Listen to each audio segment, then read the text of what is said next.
여러분 안녕하십니까? 광주 MBC 뉴스투데이 시작합니다. 먼저 오늘의 주요 뉴스입니다. 윤석열 후보의 광주 방문 계획에 대해 반대하는 목소리가 잇따라 나오고 있습니다. 어떤 이유인지 짚어봤습니다. 노태우 씨의 국가장 결정에 반발하는 목소리가 커지고 있습니다. 광주시도 조기를 개항하지 않고 분향소도 설치하지 않겠다고 밝혔습니다. 코로나19 시기를 지나면서 사이버 범죄가 급증하고 있습니다. 빅데이터를 통해 증가하는 사이버 범죄 양상을 분석했습니다. 광주에서 출생하는 신생아의 증가세가 전국에서 유일하게 8개월째 유지되고 있습니다. 국민의힘 윤석열 후보의 광주 방문 계획에 대해 오지 말라거나 경호 대책을 세우라는 요구가 잇따라 나오고 있습니다. 전두환 옹호 논란이나 개사과 파문에 대해 사과를 하겠다는 건데 이를 한사코 거부하는 이유는 뭘까요? 윤근수 기자가 전해드립니다. 국회 행정안전위원회 국정감사장에서 광주 방문을 예고한 국민의힘 윤석열 후보의 경호 문제가 나왔습니다. 그 윤석열 후보에게 통보 좀 해주세요. 지금 광주의 이 정서를 그래서 굉장히 경호에 어려움이 따를 것 같다. 이렇게 좀 해주세요. 아셨죠? 저희 자체적으로도 광주 현지 상황을 면밀히 한번 파악해서 필요한 조치를 하도록 하겠습니다. 이 의원은 윤 후보 측이 광주 방문을 정치적으로 악용할 소지가 있기 때문이라고 했습니다. 광주 방문을 반대한다며 국회에서 기자회견을 열었던 이용석 광주시장도 비슷한 취지의 발언을 했습니다. 도대체 무슨 의도로 광주를 방문하겠다는 것인지 광주 시민은 이해할 수 없다. 방문 의도를 대놓고 의심하는 이들도 있습니다. 그리고 굳이 근데 다음 주 또 광주 가신다는데 이거 일부러 계란 맞으러 가시는 거 아니에요? 저는 그렇게 생각하진 않아요. 이른바 개사과 파문 이후 윤 후보의 지지율이 떨어지는 상황에서 보수 결집의 기회로 악용할 수 있다는 의심입니다. 실제로 최근에 나오는 여론조사는 윤 후보에게 불리하게 흘러가고 있습니다. 이 때문에 국민의힘의 대선 후보가 되려면 50%가 반영되는 당원투표에서 압승이 필요한 상황입니다. 국민의힘 당원투표는 다음 달 1일부터 나흘간 진행됩니다. 윤 후보 측이 광주를 방문하겠다는 기간과 겹치는데 경우에 따라선 그 전에 전격적으로 광주를 찾을 가능성도 있어 보입니다. MBC 뉴스 윤근수입니다. 5월 단체와 광주 전남 시민사회에서 노태우 씨의 장례를 국가장으로 치르기로 한 정부의 결정을 규탄하는 목소리가 잇따르고 있습니다. 5.18 기념재단 등 5월 단체들은 성명을 내고 노 씨의 장례를 국가장으로 치르는 것은 생전 업적을 기려 장례로 국민 통합에 이바지 한다는 현행법 취지에 어긋난다며 정부의 결정에 유감을 표했습니다. 더불어민주당 소속 광주 지역 국회의원들도 역사적 단죄가 끝나지 않은 상황에서 국가장으로 예우하는 것은 납득할 수 없다며 국무회의 결정에 유감을 나타냈습니다. 또 광주 시민단체협의회와 민주사회를 위한 변호사 모임 광주 전남 지부도 성명을 내고 노 씨에 대한 국가장을 반대했습니다. 광주시가 노태우 씨 국가장 기간에 조기를 개항하거나 분향소를 설치하지 않겠다고 밝혔습니다. 광주시는 장례를 국가장으로 치르기로 한 정부의 결정을 존중하지만 5월 영령과 광주 시민들의 뜻을 받들어 이같이 결정했다고 설명했습니다. 그러면서 생전에 진정한 사죄를 하지 않고 5.18 진상규명에 협조하지 않은 점에 대해 유감을 표명했습니다. 1980년 5월 광주의 참상을 전 세계에 알린 위르겐 힌츠페터의 정신을 기리는 국제보도상 시상식이 열렸습니다. 벨라루스의 민주화 시위를 취재 보도한 기자 등 세계의 인권과 평화를 위해 힘쓴 영상 기자들이 상을 받았습니다. 이다현 기자입니다. 거리를 가득 메우고 행진하는 시민들, 진압대가 물대포를 쏘고 여기저기서 부상자가 속출합니다. 지난해 벨라루스 국민들은 부정선거로 선출된 독재 권력의 퇴진과 공정한 투표를 요구하며 시위를 벌였습니다. 벨라루스의 미하일 아르신스키 기자는 이 민주화 투쟁을 영상으로 기록해 제1회 힌츠페터 국제보도상 시상식에서 대상인 기로에선 세계상을 받았습니다. People will understand the full value of ongoing struggle for the freedom of Belarus. 지난 6월부터 진행된 국제공모에는 13개국 25개의 작품이 출품됐는데 미얀마 군부의 폭력 행위를 고발하고 전 세계 이주민들의 여정을 조명한 작품들도 수상의 영예를 안았습니다. 5.18의 참상을 기록해 처음으로 세상에 알린 고 유영길 기자도 공로상을 받았습니다. 출품된 작품들이 우리가 추구하는 민주주의, 인권, 평화와 관련된 주제로서 각 나라에서 일어나고 있는 그 문제들을 현장에서 취재한 영상들이 취재됐습니다. 힌츠페터 국제보도상은 세계 각국의 취재 현장에서 민주주의와 인권을 위해 뛰는 영상 기자를 발굴하기 위해 만들어졌습니다. 죽음을 각오하고 5.18을 세계에 알린 독일 출신 위르겐 힌츠페터 기자의 뜻을 기리고 5.18 정신을 널리 알리자는 의미입니다. 오늘도 이 순간에 목숨을 걸고 민주주의와 인권의 현장을 취재하고 있는 오늘의 힌츠페터 기자를 찾고 격려하기 위해서 이 상을 제정하게 되었습니다. 내년 시상식에는 코로나 상황에 따라 수상자들을 국내로 초청하고 시민들이 작품을 감상할 수 있는 참여 프로그램도 마련할 계획입니다. MBC 뉴스 이다현입니다. 맑고 파란 하늘이 참 아름다운 요즘이죠. 하지만 아침 저녁으로는 쌀쌀함이 가득한데요. 그래도 찬 공기가 밀려오는 덕에 공기는 깨끗합니다. 오늘 광주와 전남의 미세먼지 농도는 좋음 수준으로 종일 쾌적한 날씨가 이어질 전망입니다. 기온차는 여전히 크겠습니다. 오늘 광주의 아침 기온은 8도 안팎으로 어제보다도 2도가량 더 낮게 출발했고요. 한낮 기온은 21도 안팎으로 제법 포근하겠습니다. 일교차는 13도가량으로 벌어지겠고요. 전남 내륙을 중심으로 기온차는 더 크게 나겠습니다. 하늘 모습 보시면 오늘도 맑은 하늘 드러난 상태인데요. 일교차가 큰 만큼 아침 저녁으로는 안개가 짙겠습니다. 날씨 정보였습니다. 지난해 조주빈 일당의 집단 성착취 영상거래 사건과 세계 최대의 아동 청소년 성착취물 거래 사이트 운영자 손정우가 붙잡혀 처벌을 받았죠. 하지만 사이버 범죄는 줄어들 기미를 보이지 않고 있습니다. 코로나19로 인한 변화를 빅데이터로 알아보는 기획, 빅데이터는 알고 있다. 오늘의 주제는 사이버 범죄입니다. 우종훈 기자가 취재했습니다.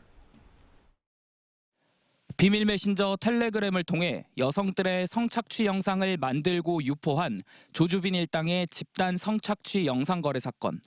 소위 박사방 사건의 주범인 조주빈은 아동, 청소년 등 여성 70여 명을 대상으로 범행을 저질렀습니다. 세계 최대 아동 청소년 성착취 영상 거래 사이트 웰컴 투 비디오 운영자 손정우는 특수 프로그램으로만 접속할 수 있는 다크웹으로 전 세계의 아동 포르노를 유포했습니다. 조주빈은 징역 42년, 손정우는 1년 6개월의 징역이 확정됐지만 우리 사회의 사이버 범죄는 감소하지 않고 있습니다. 경찰청 통계에 따르면 절도, 폭력 사건과 달리 디도스 공격이나 보이스피싱 사기, 불법 콘텐츠 유포를 아우르는 사이버 범죄는 갈수록 증가하고 있습니다. 특히 코로나19가 유행한 지난해에는 사이버 범죄 중에서도 사이버 음란물을 만들거나 유포한 불법 콘텐츠 범죄가 크게 늘었습니다. 빅데이터를 분석한 결과도 같은 경향을 보였습니다. 사이버 범죄와 관련한 뉴스 기사를 분석한 결과 코로나 이후에는 불법 콘텐츠 범죄의 주요 피해 대상인 아동과 청소년이라는 단어 빈도수가 증가했고 온라인과 미국, 플랫폼 등 해외 서버를 통해 수사를 회피하는 수법을 보여주는 단어도 늘었습니다. 반면 뉴스상에서 언급 빈도가 가장 크게 줄어든 단어는 검찰과 경찰, 수사와 구속이었습니다. 전문가는 조주빈과 손정우 등 주범들의 형사처벌에도 음란물을 통한 사이버 범죄가 줄지 않는 것에 주목해야 한다며 범죄에 이용된 포털 등 플랫폼의 운영 책임을 묻도록 제도화해야 한다고 강조합니다. 포털이나 플랫폼의 관리의 책임을 묻는 이런 방식으로 지금 제도를 변경하고 있습니다. 그것이 전반적인 어떤 아동 청소년 음란물의 소비 시장을 위축시킬 것이다. 이렇게 가정을 하는 거죠. 비대면으로의 전환을 의미하는 코로나로 사이버 범죄의 위험 역시 증가하는 만큼 위협받는 아동과 청소년을 보호할 강력한 제도가 필요합니다. MBC 뉴스 우종훈입니다.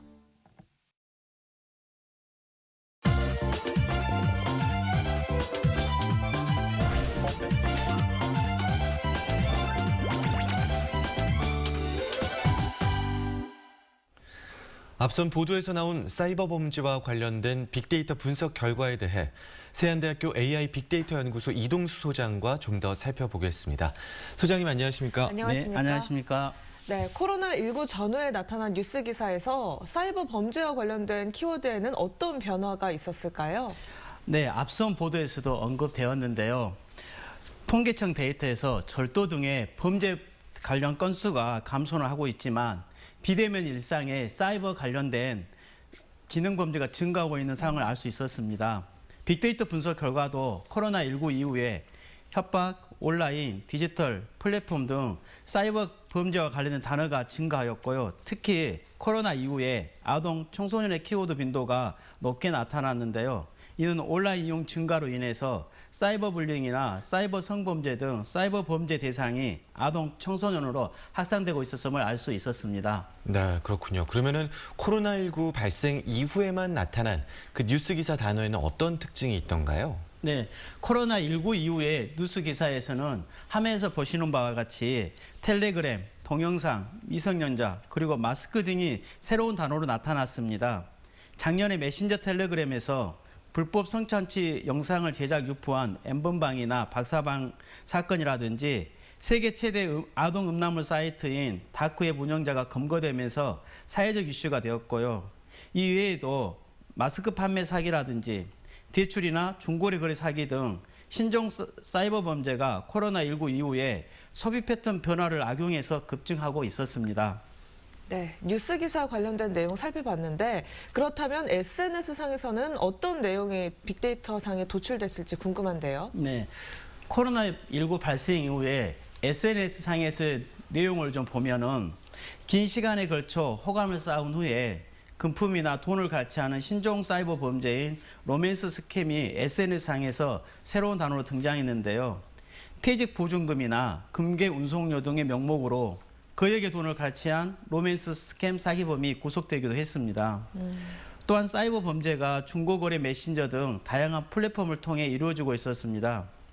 가짜 가상화폐 범죄나 수리 의뢰를 받은 PC에 자체 제작한 랜섬웨어를 감염시키는 등 사이버 범죄에 갈수록 진화되고 있음을 볼 수 있었습니다.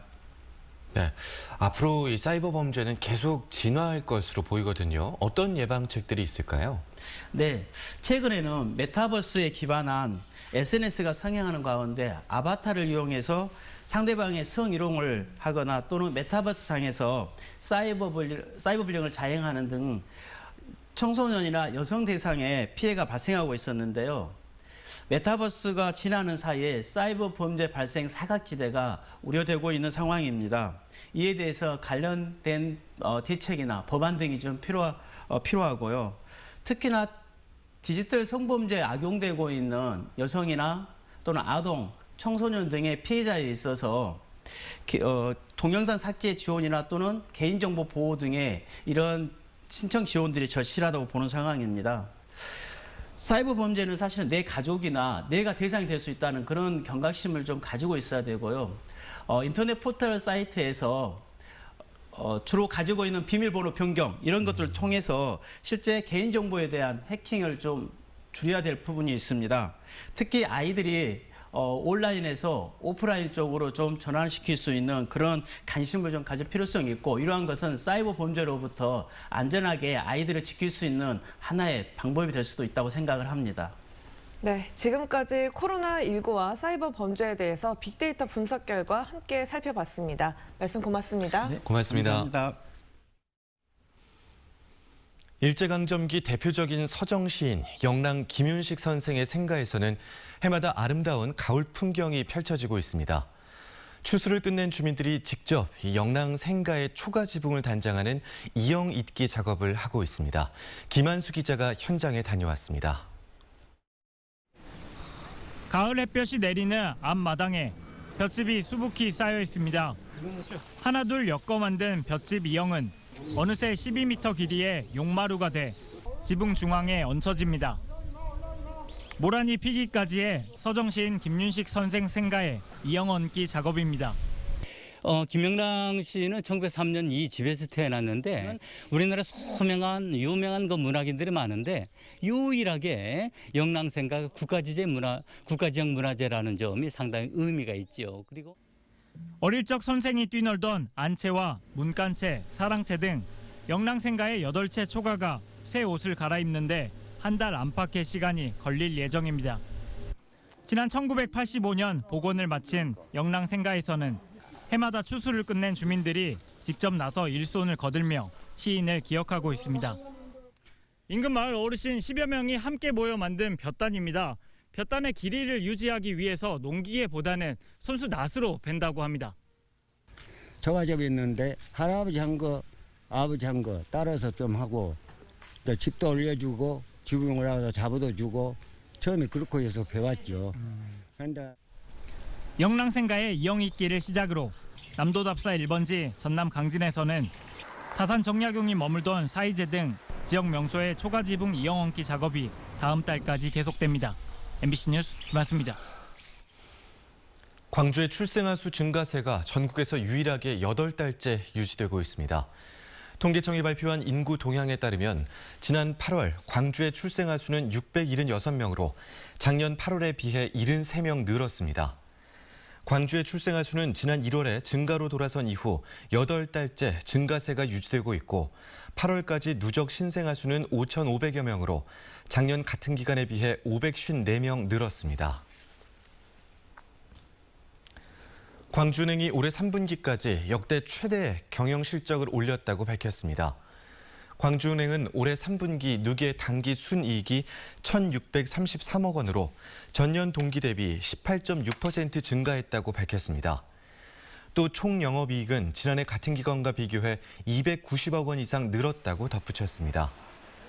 광주은행은 4분기 남은 기간 동안 소상공인 지원 확대와 건전성 관리 강화, 디지털 경쟁력 강화 등에 힘쓸 계획이라고 밝혔습니다. 광주의 한 연기학원에서 코로나19 확진자가 잇따라 나오고 있습니다. 광주시에 따르면 이 학원에 다니던 고등학생 1명이 어제 확진된 이후 접촉자 검사에서 원생 2명과 원장 부부 등 4명이 추가로 확진됐습니다. 광주시는 이에 따라 해당 학원 원생과 강사 등 30명을 자가격리시키고 방문자들에 대해서는 자진해서 검사를 받으라고 안내하고 있습니다. 한편 광주의 백신 완전 접종자는 100만 9천여 명으로 인구 대비 70%를 넘어섰습니다. 이선영 작가의 작품전이 광주 동구 갤러리 생각상자에서 열리고 있습니다. 이선영 작가는 아름다운 기억 여행을 주제로 일상이나 내면 속에서 접한 다양한 자아의 모습을 화폭에 담아 선보이고 있습니다. 작가의 두 번째 작품전인 이번 전시는 다음 달 10일까지 열립니다. 비대면 소비 문화가 확산하면서 광주 지역에도 비대면 무인화 매장들이 잇따라 들어서고 있습니다. LG유플러스는 지난 7월 광주 충장로에 문을 연 언택트 매장에서 설명회를 열고 이 매장에 지난 석 달 동안 누적 방문객이 일반 매장보다 서너 배가 많았다며 특히 MZ세대의 호응도가 높았다고 밝혔습니다. 유플러스는 통신 서비스 신규 가입과 각종 민원 업무를 고객 스스로 처리할 수 있는 매장을 서울에 이어 두 번째로 광주에 오픈해 운영 중입니다. 외국인들이 한국어로 5.18과 광주에 대해 이야기하는 국제 한국어 말하기 대회가 광주 MBC 공개홀에서 열렸습니다. 5.18 정신을 세계화하기 위한 이번 행사에는 8개 나라의 외국인 14명이 온라인으로 참가해 5.18과 광주에 대한 각자의 생각을 한국어로 이야기했고 이란 출신 유학생인 사하르 타바콜리 씨가 대상인 5.18상을 받았습니다. 중국 문화주간을 맞아 장청강 주광주 중국 총영사가 랜선으로 한중 관계의 미래를 주제로 특강을 진행했습니다. 장청강 총영사는 랜선 특강을 통해 중국의 발전 성과를 구국과 흥국, 부국, 강국의 4가지 키워드로 꼽고 실사구시의 성공 경험 등을 소개했습니다. 또 포스트 코로나 시대 한중 관계는 새로운 출발점에 서 있다며 양국 우호 관계 30년의 새로운 장을 함께 열어가자고 제안했습니다.